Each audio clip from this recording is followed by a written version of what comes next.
नमस्कार साथियों, आप सभी का हार्दिक स्वागत है। अंततः बिहार की राजनीति में अभी के लिए एक विराम लग गया। आप सभी को पता था कि 12 तारीख को फ्लोर टेस्ट होना था।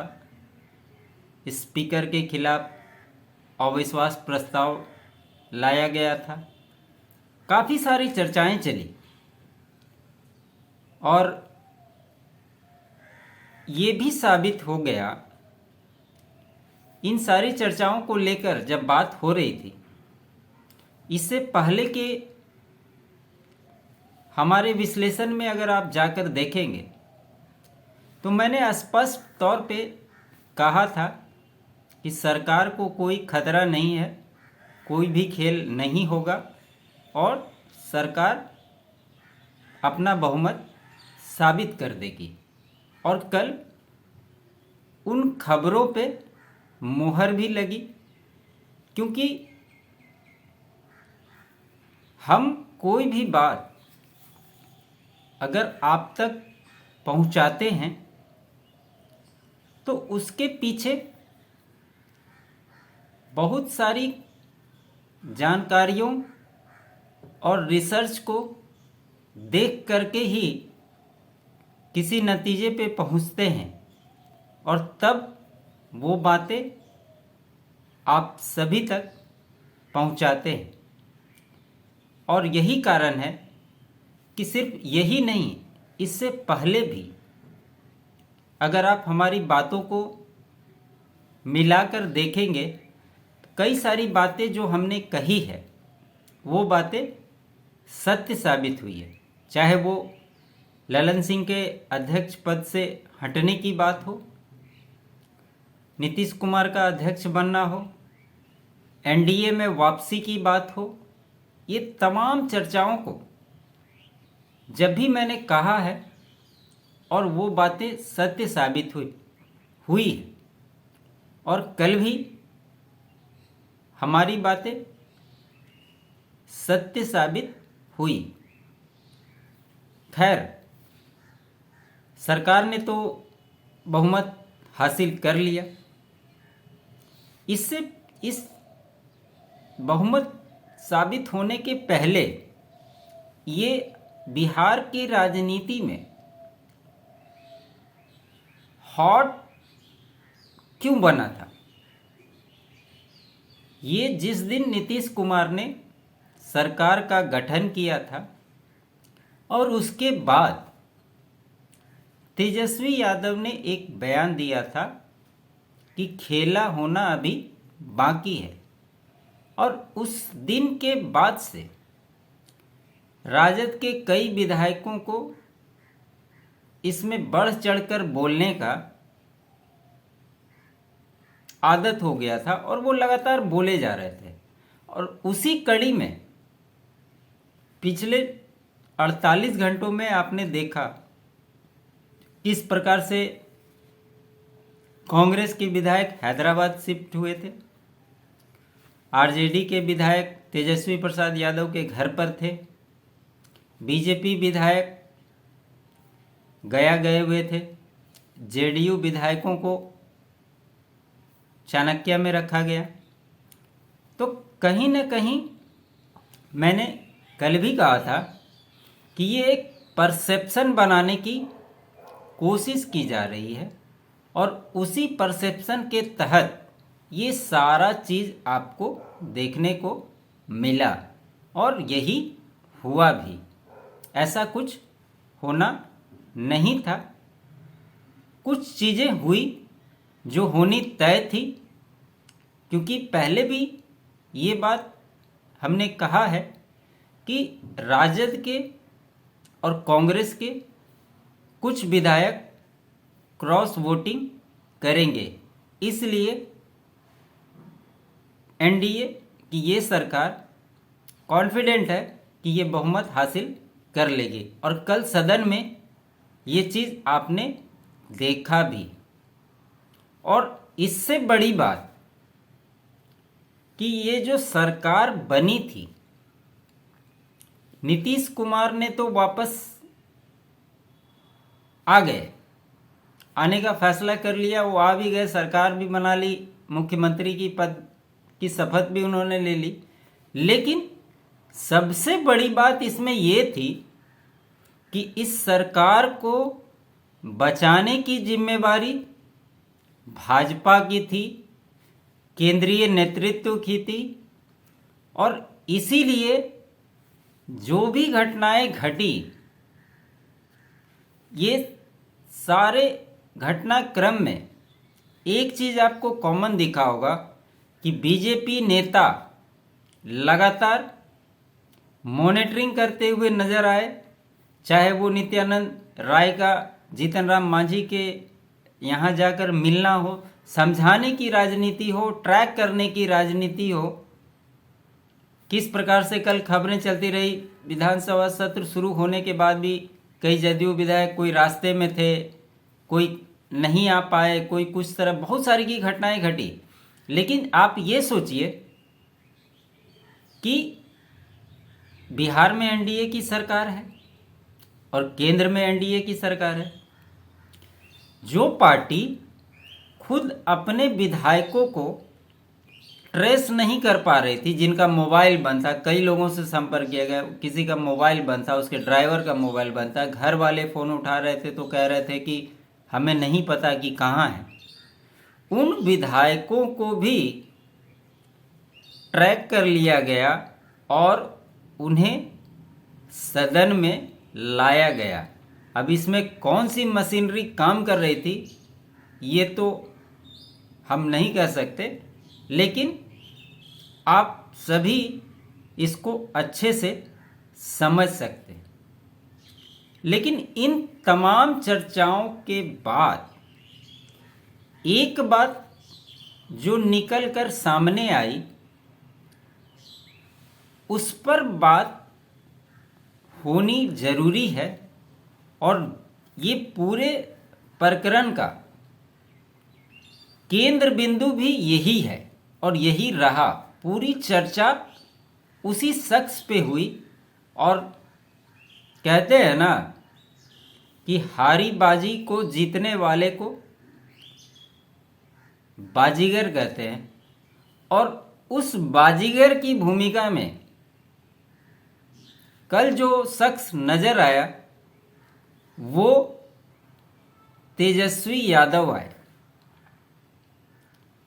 जिस प्रकार से सदन में उन्होंने अपने भाषण के दौरान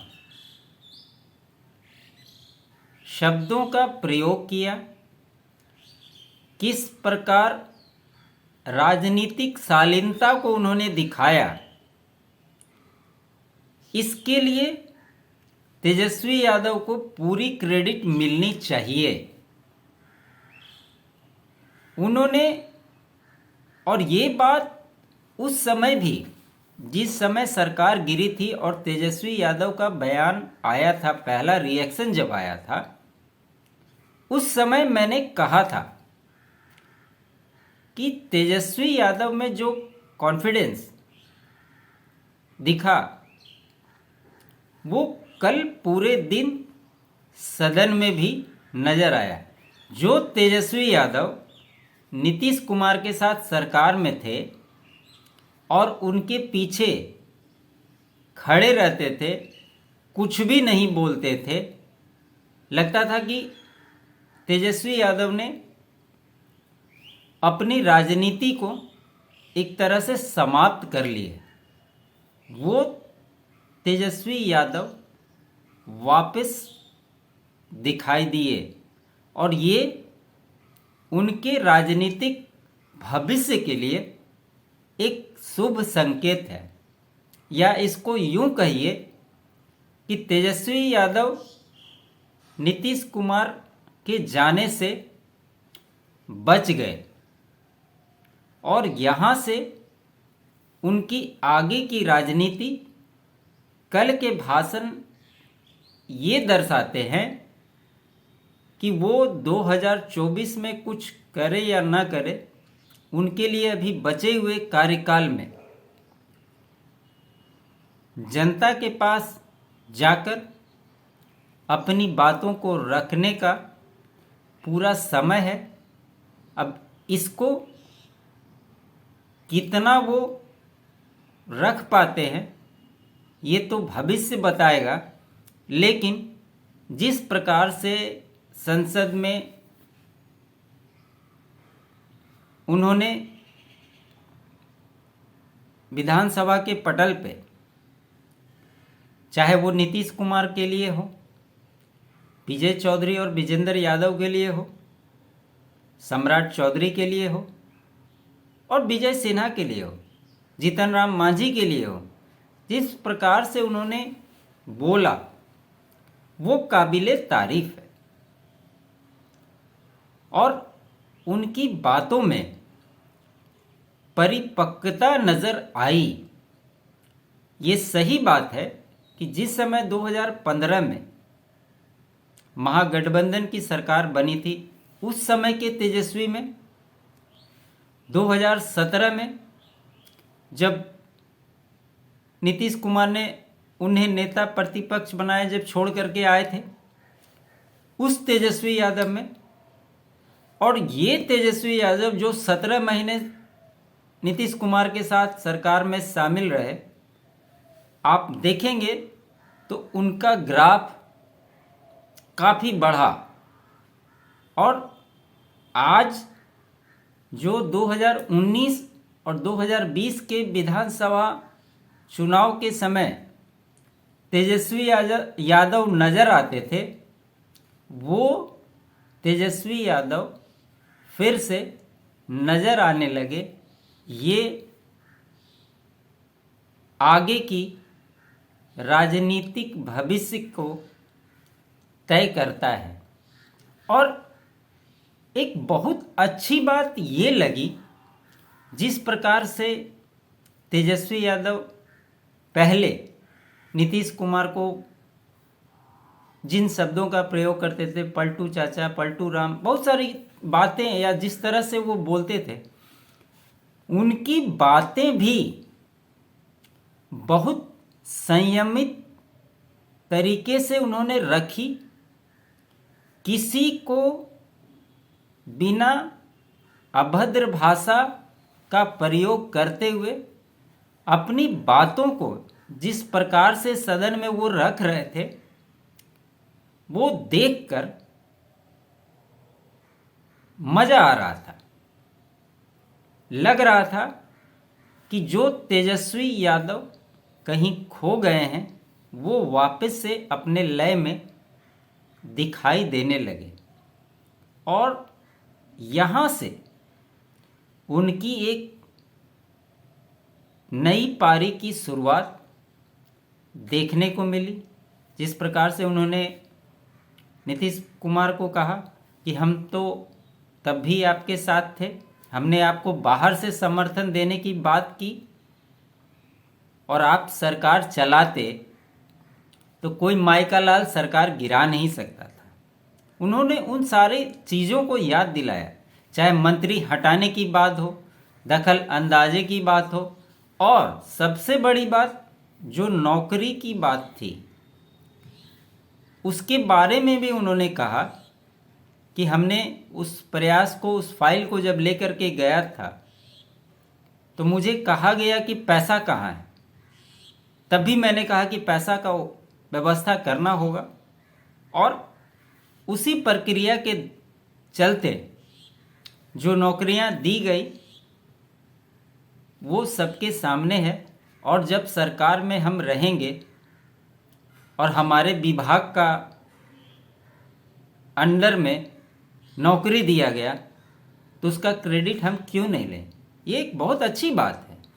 और इन बातों से ऐसा लगा, देखिए ये चीज़ पहले भी हमने कहा है कि तेजस्वी यादव जिस प्रकार से साइलेंटली नीतीश कुमार के पीछे खड़े रहते हैं, वो कहीं ना कहीं उनके व्यक्तित्व को हानि पहुंचा रहा है और उनकी राजनीति नीचे की ओर जा रही है। इससे पहले हमने स्पष्ट तौर पे कहा था कि या तो राजद हो या भाजपा हो, इनको समर्थन ही नहीं करना चाहिए नीतीश कुमार को। लेकिन फिर भी जब राजद के साथ गए, उन्होंने कोई ठोस कारण नहीं दे पाए। जब उन्होंने सवाल किया नीतीश कुमार से, उन्होंने ठोस कारण नहीं दे पाया। और नीतीश कुमार के बयान भी आपने देखे। हाँ, ये अलग बात है, तोड़ने जोड़ने की राजनीति तो हुई। किस प्रकार से चेतन आनंद, नीलम देवी और प्रहलाद राय ने क्रॉस वोटिंग की सत्ता पक्ष के सपोर्ट में, इसके पीछे का कारण भी आपको समझना चाहिए। जिस प्रकार से आनंद मोहन को रिहा किया गया, उनकी केस की फाइल फिर से सुप्रीम कोर्ट में रीओपन हुई है, उन्हें जेल में डालने की बात हो रही है। कहीं ना कहीं ये भी एक पॉइंट है जो चेतन आनंद को मजबूर करता है कि वो नीतीश कुमार को सपोर्ट करे। अनंत सिंह की पत्नी नीलम देवी, आपको भी पता है कि अनंत सिंह अभी जेल में है, और इसलिए उनका भी सपोर्ट करना बनता है कि जो आर्म एक्ट के तहत अनंत सिंह को जेल में डाला गया था, हो सकता है साक्ष्य के आधार पे अभाव में उन्हें भी रिहाई मिल जाए। ये तमाम तरह के कारण मीडिया घराने में चल रहे हैं, और ये एक बहुत बड़ा कारण दिखता भी है, इन विधायकों का बदल जाना।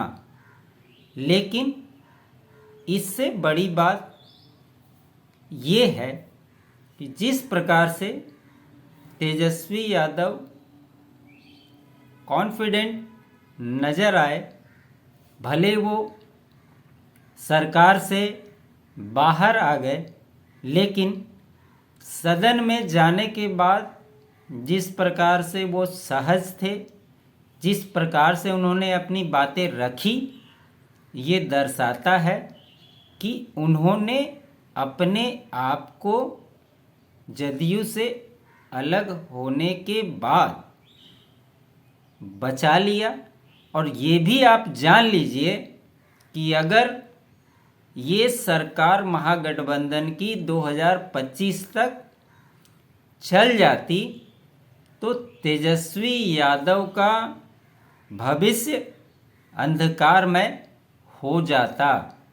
उन्होंने अपने भविष्य को बचा लिया और उसकी परिदृष्टि कल सदन में देखने को मिली।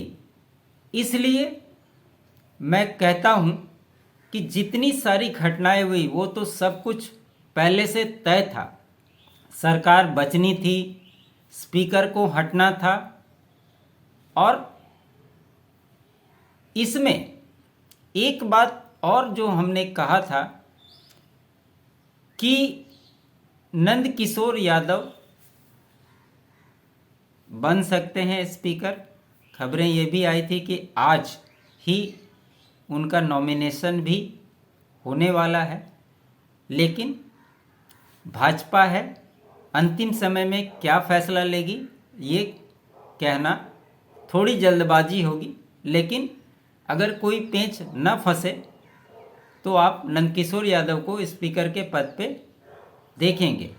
और जिस प्रकार से भाजपा ने नीतीश कुमार को अपने साथ लिया है, ये आप मान के चलिए कि ये नीतीश कुमार की भी लास्ट पारी है, और जो उनके अगल बगल हैं वो उन्हें कुछ ऐसा करने भी नहीं देंगे जो नीतीश कुमार करना चाहते हों। ये भी आपको आने वाले समय में देखने को मिलेगा, क्योंकि नीतीश को भी ये अच्छे से पता है कि उनके पास अब बहुत कुछ बचा नहीं है। और जिस प्रकार से उन्होंने राजनीति की है और जिस प्रकार से भाजपा ने अभी नए लोगों को आगे बढ़ाया है, ये भविष्य में बहुत जल्द आपको देखने को मिलेगा कि भाजपा किस प्रकार से बिहार की राजनीति में आगे बढ़ती हुई दिखाई देगी और नीतीश कुमार उनके एक सहयोगी के तौर पे ही काम करते हुए नज़र आएंगे। इसमें कहीं कोई संशय नहीं है। इस बातों को भी आप ध्यान में रखिए। बहुत जल्द ये सारे चीज़ जिस प्रकार से अभी अब विधान सभा का मंत्रियों का विस्तार होगा, तो ये जो घटनाएं घटी है इसकी परछाई आपको उसमें देखने को मिलेगी। इसमें कहीं कोई दिक्कत वाली बात नज़र नहीं आएगी।